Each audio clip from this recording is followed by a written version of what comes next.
Blood cancer जो है वो कोई ऐसी चीज नहीं है कि मैंने आपको कह दिया और आपने मान ली। लोग ये भी कहते हैं कि सिद्दीकी बॉस ने ये सब एक ड्रामा क्रिएट हाँ, किया है, ये जबकि हकीकत में ऐसा उनको अच्छा। इनके साथ कुछ नहीं हुआ, सिंपैथी गेन की है। अच्छा ठीक है, 5 मिलियन की फॉलोइंग है और उसमें कोई कम से कम कोई 1000-2000 तो डॉक्टर भी बैठे होंगे, तो वो कोई बेवकूफ़ों का टोला नहीं बैठा हुआ। ये जो है ये बोन मैरो की रिपोर्ट है, ये सारी हैं। आप इन सारी लैब्स को चैलेंज करें, मुझको चैलेंज नहीं करें। मुझे चैलेंज करके क्या मिलेगा? अस्सलाम वालेकुम दोस्तों, इल्मोग्राम चैनल के साथ मैं हूं वसीम। आज मैं मौजूद हूं एक ऐसी शख्सियत के साथ जो किसी तारुफ की मोहताज नहीं है। वो ऐसी शख्सियत हैं जिन्होंने अपना फेम ना किसी नाच गाने से हासिल किया, ना किसी नेगेटिव तरीके से हासिल किया, बल्कि अपने मुनफरिद किस्म के शायराना अंदाज से हासिल किया। जी हाँ, मैं बात कर रहा हूँ अमानुल्लाह सिद्दीकी उर्फ सिद्दीकी बॉस की। हम उनसे बात करेंगे, मुलाकात करेंगे और उनसे वो सब सवालात भी करेंगे जो शायद आप जानना चाहते हैं। तो चलिए शुरू करते हैं। वालेकुम सलाम, अल्हम्दुलिल्लाह ठीक ठाक, आपकी दुआ बिल्कुल ठीक है। सिद्दीकी भाई, सबसे पहले मुझे ये बताइएगा कि टिकटॉक का सफ़र जो आपकी लाइफ का जो आगाज़ हुआ था, जिससे लोगों ने आपको जानना शुरू किया था, वो सफ़र का आगाज़ कैसे शुरू हुआ? अच्छा, टिकटॉक का आगाज़ जो है वो ऐसे शुरू हुआ था। जो हमने टिकटॉक पे शुरुआत की थी वो इस तरह की थी कि एक वीडियो जो है, मैं पहले सिर्फ और सिर्फ शायरी लिखता था और फेसबुक पे पोस्ट कर दिया करता था। तो अनफॉर्चुनेटली एक दिन एक वीडियो मैंने देखी जो कि मेरी शायरी थी और कोई पढ़ रहा था, तो वो जो है उस शायरी से वो फेम हासिल कर गया और मैं क्लेम भी नहीं कर सकता था कि जी ये मेरी थी। तो फिर उस वक्त नई नई ऐप आई थी, म्यूजिकली से कन्वर्ट होके टिकटॉक। तो हमने सोचा क्यों ना कि डायरेक्ट जो भी हम लिखें उसको डायरेक्ट वीडियो बनाएं और उस पर पोस्ट करें। तो शुरू में यही हुआ कि मैं जहाँ बैठा होता था वहाँ पे लिख देता था। जब मैंने देखा वहाँ पे लाइक और फॉलोइंग अच्छी आ रही है तो फिर प्रॉपरली उसको बनाने लग गए, वरना मैं 4 वीडियोस बना के वो हर ऐप पे पोस्ट कर देता था। अच्छा, ये शायरी का शौक जो है आपको बचपन से ही था या बड़े होकर या किसी से इंस्पायर हुए थे? नहीं नहीं, ये ख़ानदानी है। मतलब मेरे ताया जो हैं, वो सबसे बड़े ताया बकाउल्लाह सिद्दीकी मरूम, वो बहुत अच्छा लिखते थे, बहुत कमाल लिखते थे। अल्लाह उनको जन्नत में जगह अता फरमाए। और उसके बाद मेरे छोटे ताया मुजीबुल्लाह सिद्दीकी हाई कोर्ट की जस्टिस थे और वो बहुत अच्छे राइटर थे। तो वो लोग तो बड़े राइटर थे, मैं तो अभी शुरू किया, मैंने इट विल टेक टाइम। और अगर ज़िंदगी ने थोड़ा सा साथ दे दिया तो फिर इंशाल्लाह बहुत अच्छा लिखेंगे, उनकी तरह का लिखेंगे। तो क्या आपके बड़े उनकी कोई किताबें वगैरह भी छपी? वो नई पोइट्रीज लिखते थे। मतलब अब जैसे कि मेरे ताया की मैं एक मिसरा आपको सुना देता हूँ कि ऐ दुश्मनी जहाँ तेरा हर एक वार सलामत, दुश्नाम सलामत रहे पैकार सलामत, रहबर तो अजब ढंग से गुजरा है यहाँ से, रास्ता ही सलामत है ना रहबार सलामत, और इस शहर में अब शेरो सुखन क्या करे कोई, शोराई सलामत है ना अशार सलामत। तो वो कुछ इस तरह का बड़े वज़नी लिखा करते थे वो लोग। हम तो खैर अभी बस मैं आम फहम ज़बान को इस्तेमाल करता हूँ। जब मेरे ताया जो है वो हयात थे तो वो तरबियती नशिस्त जिस वक्त होती थी तो उस वक्त वो बताया करते थे कि तुम बहुत सादी उर्दू लिखते हो, थोड़ी सी मुश्किल लिखा करो। तो मैंने जब मुश्किल लिखी तो वो लोगों के समझ नहीं आई, तो मैं वापस आसान अल्फाज होते हैं, लफ्ज हर कोई समझ लेता है, इसका फायदा ये होता है। जैसे इंडिया का एक फेमस आजकल जैसे चल रहा होता है जानी, उसकी शायरी बहुत सादा लफ्जों में होती है, बहुत ज्यादा मशहूर हो जाती है। ऐसे ही तो इसके आपका भी ऐसे कुछ इंस्पिरेशन कोई थी? मेरी इंस्पिरेशन राहत इंदौरी साहब है, मुनव्वर राना साहब हैं, बहुत अच्छी शायरी करते हैं और दोनों बहुत बड़ा नाम है। इंडिया की रिहाइश है दोनों की और उर्दू में शायरी करते हैं, तो बहुत मैं इन लोगों को सुनता हूँ। पाकिस्तान के अंदर तहजीब आफी हो गए, अली ज़रियून हो गए, ये दोनों जो हैं वो मुझसे बहुत सीनियर हैं, उस्तादों में हैं, तो इनको सुन लेता हूँ। सही, ज़बरदस्त। अच्छा, इसके अलावा जैसे शायरी करते हैं तो अक्सर बेगमात होती हैं, वो जेलस हो जाती हैं, यार किसके लिए लिखी है शायरी, मेरे लिए तो नहीं है, मैं तो खुश हूँ। बिल्कुल ऐसे ही, दर्दनाक शायरियाँ भी होती हैं, बिल्कुल दुख वाली भी होती हैं। देखो जी, इंसान का कोई ना कोई माजी होता है, ठीक है, हर इंसान का कोई ना कोई पास्ट होता है। इट्स नॉट नेसेसरी कि जो गम आपको बचपन में मिले हों वो आप बचपन में उसको एक्सप्रेस कर पाए हो। बाज़ औक़ात ऐसा होता है कि आप 10 साल के बाद, 12 साल के बाद, 15 साल के बाद वो शिकायत कर रहे होते हो कि जी मुझे जी बचपन में एक साइकिल लेनी थी, मैं नहीं ले पाया, तो उस पर कुछ लाइनें लिख दी। तो मतलब उस पर कुछ लाइनें लिख दी। तो मेरी ज़्यादातर शायरियाँ जो है वो बेटी के लिए और बिन्ते हुआ के लिए थी, लेकिन क्योंकि हम जिस खत्ते में रहते हैं उनको गम थोड़े ज़्यादा पसंद है, तो इश्क वाली शायरी ज़्यादा चल गई। आपकी बेटी को लेकर जो एक बहुत ज़बरदस्त गज़ल शेर का मजमूआ वो है कि अपने जिगर के टुकड़े को कोई काट के जुदा करता है, ये वही समझेगा जो बेटी को विदा करता है। और माफ करना कोई कसर रह गई हो तुम्हारी जरूरत में, बाप भी इंसान है, थोड़ी तो खता करता है। कमाल। सिद्दीकी भाई, आपने ये जैसे पहले टिकटॉकर थे, पहले भी आप एक बिजनेस के साथ दोस्तों के साथ मिलकर एक ऐसे रेस्टोरेंट YBC के नाम से। YBC के साथ फिर आपने अपना SP के रेस्टोरेंट जो है बिल्कुल, लॉन्च किया। बिल्कुल। कैसा एक्सपीरियंस रहा? मैं जब से बीमार हुआ तब से थोड़ा एक्सपीरियंस बुरा हुआ है, लेकिन बहुत अच्छा एक्सपीरियंस है। अच्छा देखो जी, हमेशा याद रखना, शायरी पैसे नहीं देती। अगर शायरी आपकी बिकने लग जाए और आप बेचने लग जाओ तो फिर वो शायरी नहीं रहेगी, कारोबार हो जाएगा। तो मैं कारोबार करता नहीं हूँ, इसका अल्फाजों का कारोबार मुझसे होगा नहीं। तो मैंने ऐसा बिजनेस किया, जब मेरी मिलियन में फॉलोइंग हो गई तो मैंने ये सोचा कि लोग जो मुझसे मिलना चाहते हैं वो कहाँ आएंगे। तो मैं फिर एक प्लेटफॉर्म बनाऊं, क्योंकि मैं किसी मुशायरे में नहीं जाता, किसी इवेंट में मैं नहीं जाता।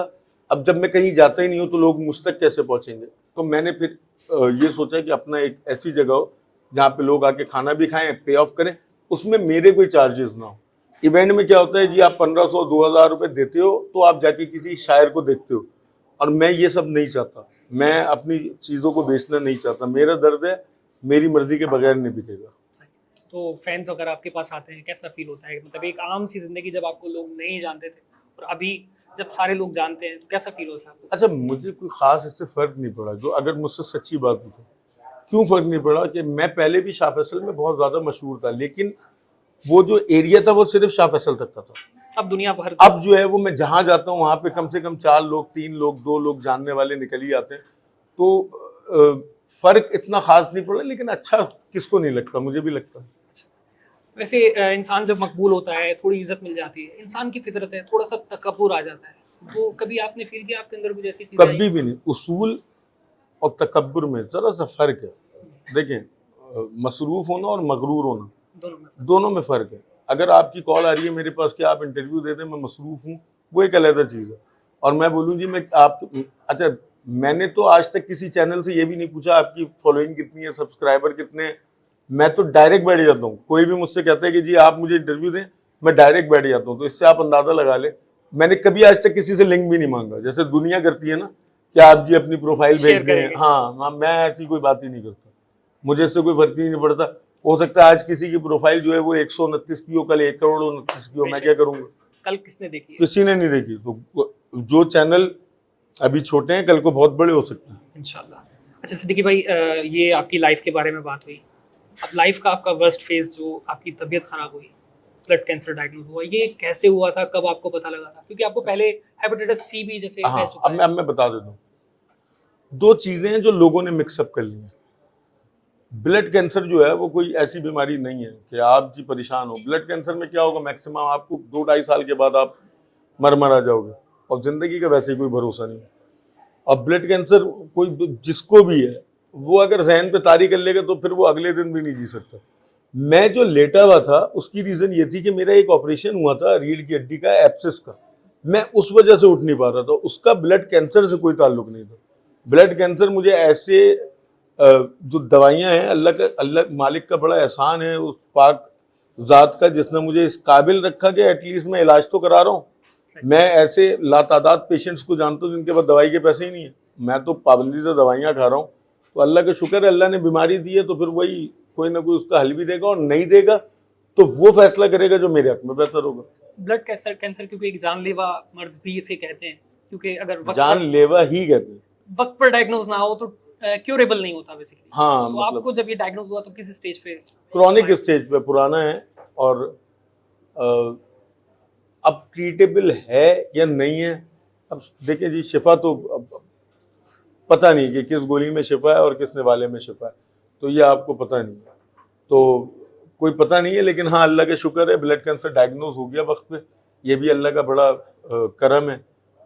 तो दवाइयाँ चल रही हैं, बस ठीक है, इससे ज़्यादा कुछ भी नहीं। वैसे हम उनके कहते हैं कि कुछ तो लोग कहेंगे लोगों का काम है कहना, तो लोग ये भी कहते हैं कि सिद्दीकी बॉस ने ये सब एक ड्रामा क्रिएट किया है, जबकि हकीकत में ऐसा उनको इनके साथ कुछ नहीं हुआ, सिंपैथी गेन की है। अच्छा ठीक है, देखिए अब मैं आपको बता देता हूँ, मैं उनको क्या पैगाम दूंगा। अच्छा, ब्लड कैंसर जो है वो कोई ऐसी चीज़ नहीं है कि मैंने आपको कह दिया और आपने मान लिया। मतलब ये वो चीज़ नहीं है कि मैं बोलूँ जी मेरे साथ डकैती हुई है और आप मान लोगे कि हाँ जी हुई होगी। Blood cancer is a thing. मेरी 3.2 मिलियन की 3 मिलियन की टिकटॉक पे फॉलोइंग है, ओवरऑल 5 मिलियन की फॉलोइंग है, और उसमें कोई कम से कम कोई 1000-2000 तो डॉक्टर भी बैठे होंगे, तो वो कोई बेवकूफ़ों का टोला नहीं बैठा हुआ। दूसरा, NIBD में मेरा जो है वो इलाज हो रहा है, और हिल पार्क हॉस्पिटल से मेरा जो है वो ऑपरेशन हुआ है। Just go and visit there, पता करें जी कितना अरसा लगा, क्या हुआ। 9 ऑपरेशन मेरे पहले हो चुके हैं, जिसमें से 3 जो है वो दारुल सेहत में हुए हैं। वहाँ जाके पता करें। इन लोगों की क्या थिंकिंग होती है सबके असल इल्जामात में लगाने के असल में पीछे? सोशल मीडिया पे इस तरह की चीजें होती हैं, लोग मशहूर होने के लिए बहुत कुछ करते हैं, और मेरा सवाल ये है कि इससे ज्यादा मशहूरी क्या चाहिए मुझे। अगर कराची में 10 में से 3 लोग मुझे जानते हैं तो बस ठीक है, बहुत है। लोग 12-12 साल से एंकर हैं, और उनको आके बताना पड़ता है कि जी मैं फला चैनल में 12 साल से काम कर रहा हूँ। मुझे एटलीस्ट ये तो नहीं कहना पड़ता, बंदा ये तो कह देता है यार ये देखा देखा सा लग रहा है, वो इतना ही बहुत है मेरे लिए। जबरदस्त। सिद्दीक भाई, कोई जिंदगी में ऐसी हसरत जो रह गई हो जिसको आप चाहते हो कि काश ये पूरी हो जाती, या अगर जिंदगी इंशाल्लाह रही तो वो करना चाहते हैं? नहीं, अल्हम्दुलिल्लाह, अल्लाह का लाख लाख शुक्र है, कोई भी ऐसी हसरत या ऐसी ख्वाहिश नहीं रही जो अल्लाह ने पूरी ना की हो। जायज़, जाहिर। हाँ, जायज़। अच्छा, जो आपकी तबीयत जो है, अब इलाज किस स्टेज पर है? क्या डॉक्टर्स का क्या कहना है कि कितने %? अच्छा, कैंसर में क्या होता है, ब्लड कैंसर में केमोथेरेपी वगैरह? नहीं, ओरल कीमो होती है ब्लड कैंसर में। टैबलेट्स, हाँ, मेडिसिन? टैबलेट मेडिसिन होती हैं, वो एक बहुत बड़ी कंपनी है, उनकी टैबलेट्स है टेसिग्ना। अगर किसी को सर्च करना है तो सर्च करें। मैं वो खा रहा हूँ, दिन में 3 खा रहा हूँ, 2 सुबह 1 रात को खाता हूँ। दैट्स इट, अल्लाह अल्लाह खैर सल्ला। ये जो है ये बोन मैरो की रिपोर्ट है। अब आप आ जाएं इधर। ये बोन मैरो की जो साइटोजेनेटिक होता है, ये वो बता रहे हैं कि जी ये कलेक्टिंग हमने कहाँ की है। ये जो है ये आपने बोन मैरो का रिजल्ट बता रहा है, ये ऊपर लिखा हुआ आप देख रहे हैं ना, रिजल्ट है। कितना होना चाहिए? 5 होना चाहिए। मेरा कितना है? 30.2, ठीक है, और होना चाहिए 5। ये जो है ये भी बोन उसी की रिपोर्ट है BCR ABL की, जिसमें वो बता रहे हैं bone marrow finding are constant, chronic myeloid leukemia in chronic phase, ठीक है। और एडवाइस BCR ABL हमने करा लिया है। ये जो है हमारी 34.66 आई है, जो कि होनी चाहिए 1 के अंदर अंदर। तो ये सारी चीज़ें बहुत ज़्यादा बढ़ी हुई हैं। मेडिसिन खा रहे हैं। मेन हमारे जो पकड़े गए थे वो यहाँ से पकड़ा गया था। ये जो WBC है ये होना चाहिए 4 से लेके 11 तक, और मेरा जो था वो था 95,001। तो मतलब होना चाहिए टोटल कितना, यू कैन सी, ये कहाँ गया, ये कितना होना चाहिए? 4 to 11। मेरा कितना है? तो सर मतलब बस ना, मतलब क्या, ये सारी हैं, आप इन सारी लैब्स को चैलेंज करें, मुझको चैलेंज नहीं करें। मुझे चैलेंज करके क्या मिलेगा? तो दोस्तों, आप अंदाज़ा लगा सकते हैं, जो इल्ज़ाम लगाते हैं इनके बारे में, नेगेटिविटी फैलाते हैं, उनको ये जान लेना चाहिए। टैबलेट भी इन्होंने बताई है, डॉक्टर्स का भी बताया है, जाकर सर्च करें, पता करें, मालूम करें क्या हकीकत है और इनको क्या उससे फ़ायदा हुआ है। अगर वो ड्रामा था, इनको क्या फ़ायदा हुआ है। अच्छा, एक चीज़ मैं बोलूँगा इसमें, जी मुझे डैमेज हुआ। डैमेज क्यों हुआ? एक तो हेल्थ का डैमेज तो बहुत बड़ा होता ही होता है, उसके अलावा मेरे बिजनेस को डैमेज पड़ा है। मतलब मेरे ये काम करने से कोई मेरी सेल बड़ी थोड़ी थी। सबको पता था सिद्दीकी बॉस बीमार है घर पे, वो तो आ नहीं रहा है, तो लोगों ने तो आना कम किया था।